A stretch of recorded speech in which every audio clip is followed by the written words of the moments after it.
A pizza man with his own key, carers who bought him junk food, and $1,000 a month in benefits. How was 65 stone Carl allowed to eat himself to death on the taxpayer?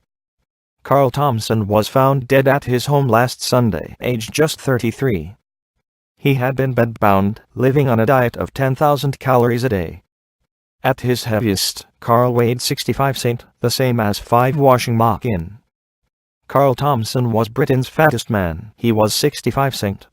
Or, to put it another way, he weighed roughly the same as a Steinway grand piano, or 5 washing machines. The analogy is not meant to be disrespectful or cruel, just an illustration of what it must have been like to be imprisoned in Carl's body.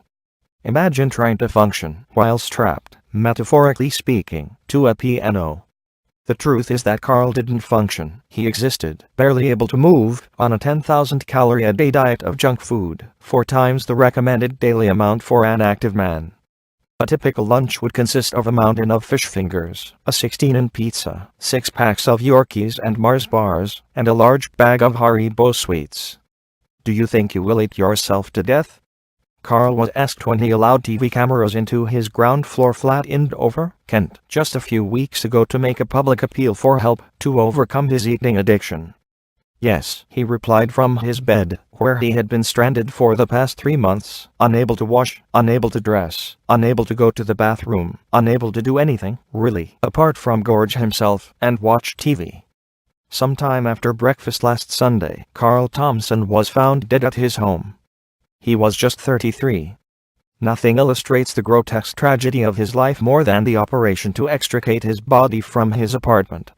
It involved around 15 police officers, 3 paramedics, 9 firemen, a fire engine, 2 fire service vans, and hydraulic lifting and transporting equipment normally used in emergencies such as road traffic accidents.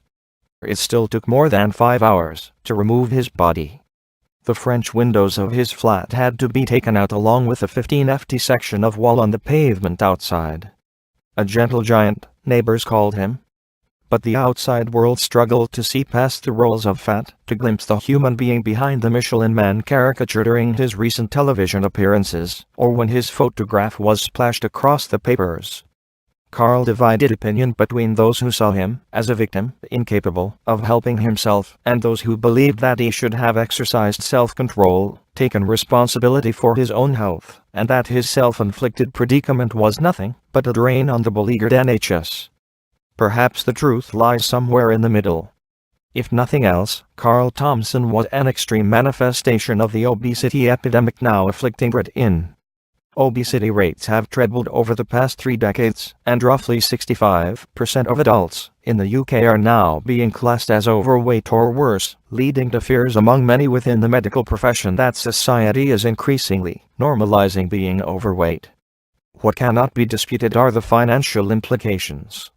A report commissioned by the management consultancy firm McKinsey found that the problem costs the country $47 billion a year, just under half the entire NHS budget. Few people could have contributed more to that statistic than Carl Thompson. He suffered from a variety of medical complications associated with his weight, including blood clots. Hardly a month went by without flashing blue lights turning up outside his block. Before reaching his final weight, sometimes he was taken to hospital in a specially modified ambulance with extra-wide stretchers. At other times he was treated in his bed. A team of nurses and carers visited Carl 2 or 3 times a day at his housing association flat. He is understood to have received at least $1,000 a month in incapacity and disability benefits.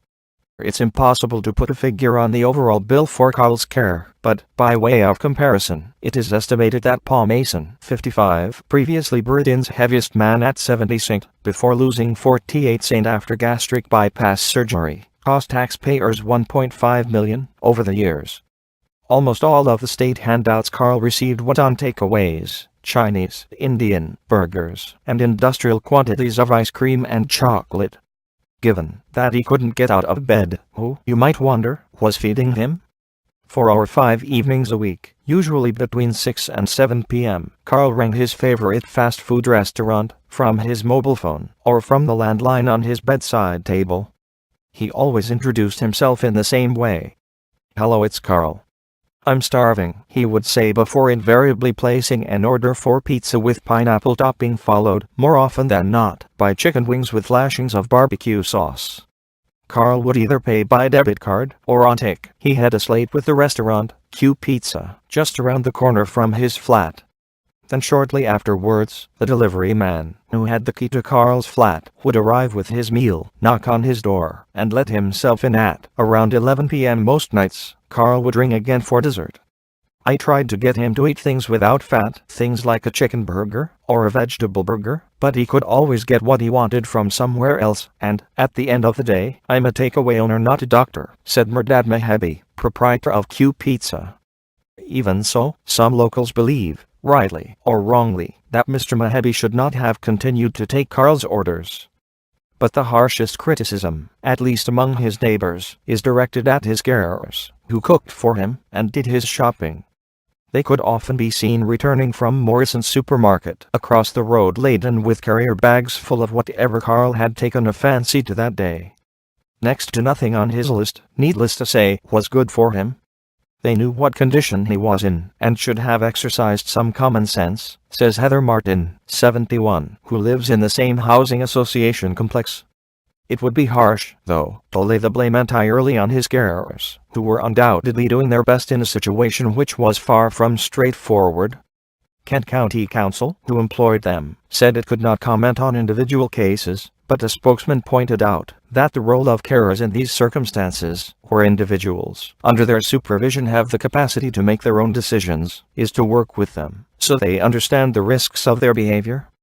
"We make every effort to encourage healthy meal options as part of this," he added. Mrs. Martin's reaction is understandable nonetheless. She knew Carl for many years. To her and others in the flats, he was not a freak of nature, but a real person. And she used to go and visit him. She used to clean for him.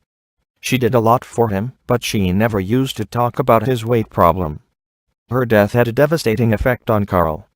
Already obese, his weight almost doubled over the next 3 years.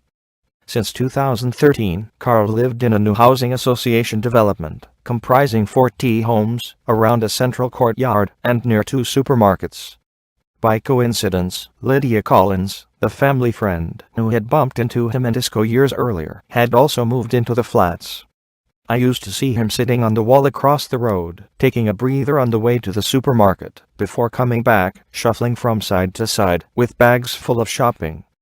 Mrs. Collins lived 2 floors above Carl.